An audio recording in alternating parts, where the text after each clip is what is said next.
J'espère que vous allez bien. Aujourd'hui, comme d'habitude, je vous apprends une nouvelle leçon dans laquelle on va voir des nouvelles choses qui vont vous permettre encore d'apprendre des nouveaux mots qui vont augmenter votre vocabulaire pour permettre votre communication partout où la langue chinoise vous serait importante. Si ce n'est pas en Chine, même chez vous, puisque la Chine aujourd'hui, elle est partout. Même si on ne vient pas en Chine, mais la Chine, elle viendra chez nous si ce n'est pas déjà le cas. Donc, la langue chinoise, c'est la langue de l'avenir, comme j'ai l'habitude de le dire. Prenez votre stylo, prenez votre bloc-notes, écoutez ma prononciation, imitez ma prononciation, mettez la pause et posez des questions s'il y en a. Je vous dis aussi souvent que quand on apprend une nouvelle langue, il faut avoir un objectif. Vous ne voyez pas aujourd'hui, vous voyez demain. Qu'est-ce que cette langue-là pourra m'apporter? Et c'est ce qui va faire à ce que quand vous serez fatigué, vous continuez jusqu'à avoir quelque chose qui va vous permettre de communiquer, de vous sentir à l'aise dans cette langue-là. C'est de là que va naître votre discipline. Si on est prêt, on est parti. Aujourd'hui, je vous apprends en effet les humeurs, comment exprimer les humeurs en chinois. Le premier mot que nous allons apprendre, c'est heureux. Comment on dit heureux en chinois? Heureux en chinois, c'est kai xin. Kai xin. Kai xin. Kai veut dire ouvert. Xin veut dire le cœur. Donc, qui nous donne cœur ouvert. Cœur ouvert. Qui veut dire heureux, content, joyeux en chinois. Le mot suivant, c'est triste.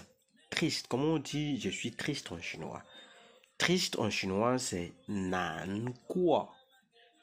Nan guo. Nan, c'est difficile.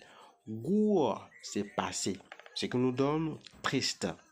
Quand on dit je suis triste, on va dire wa nan guo. Wa nan guo. Il est triste. Ta nan guo. Je vous ai déjà fait des vidéos sur les pronoms personnels, les adjectifs et consorts. Si vous n'avez pas encore regardé, faites un tour voir les vidéos que j'ai déjà faites sur la chaîne. Il y en a beaucoup pour que vous soyez à jour. Le mot suivant, c'est fâché. Être fâché en chinois, c'est shengqi. Shengqi. Shengqi. Comment on dit en chinois, il est fâché?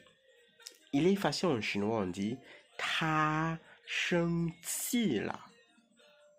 Ta shengqi la. Ta shengqi la.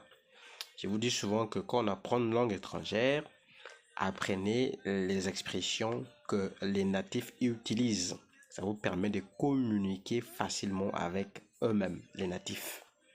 Ne cherchez pas à apprendre les choses compliquées. Apprenez d'abord les phrases dont vous comprenez la signification, les phrases qui vont vous permettre de communiquer sans équivoque avec les natifs eux-mêmes. C'est la stratégie. Le mot suivant, c'est mal à l'aise, être mal à l'aise. Mal à l'aise en chinois, c'est ganga. Ganga, ça veut dire mal à l'aise, embarrassé, embarrassant, gênant, gêné. Comment dire que c'est très embarrassant en chinois? C'est très embarrassant en chinois, on dit hen ganga. Hen ganga.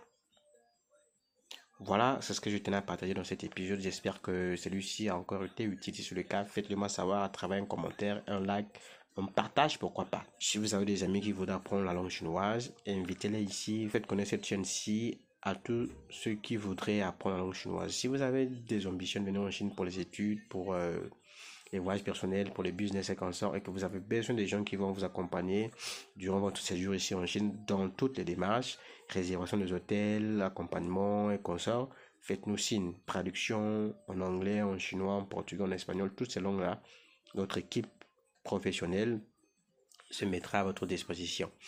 Et si vous avez aussi besoin d'apprendre le chinois en privé avec moi, faites-moi signe à travers ce numéro, je vous répondrai les minutes qui suivent. Je vous dis aussi que lorsqu'on apprend une langue étrangère, n'ayez pas peur ni honte de faire les erreurs. C'est à force de pratiquer que vous allez améliorer. Practice makes perfect, right?